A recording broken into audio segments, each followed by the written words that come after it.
আসসালামু আলাইকুম। গত ৩ মাস আগে লিবিয়া থেকে ছুটিতে আসছি বাংলাদেশে ৪ মাসের। তো যখন লিবিয়া থেকে ছুটিতে আসি তখন টাকার রেট ছিল আপনার ১৭ টাকা ৮০ পয়সা। মনে হয় 7 দিনারে $1 পাওয়া যেত। আর বর্তমানে 10 দিনার $10.5 দিনারে $1 পাওয়া যেতেছে। টাকার রেট হচ্ছে 12 টাকা, $12.5 টাকা, $13 টাকা। তখন ভাবতেছি আর 1 মাস পর কি লিবিয়ায় যাব না যাব না। আর টাকা রয়েছে আমার ওইখানে প্রায় 1 লাখ।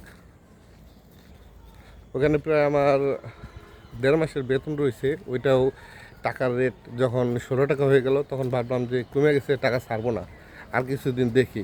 তো দেখতে দেখতে এখন বর্তমানে টাকার রেট হয়ে গেছে 12 টাকা। টাকাগুলোও ছাড়তে পারতেছে না। আর এখন যে টাকা ছাড়বো, ছাড়াই যেতেছে না, কেউ টাকা নিতেছে না। কেউ যদি টাকা নেয় একটু জানাইবেন দয়া করে।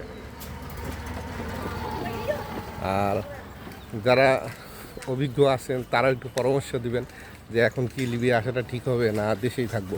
ভালো থাকবেন, ধন্যবাদ।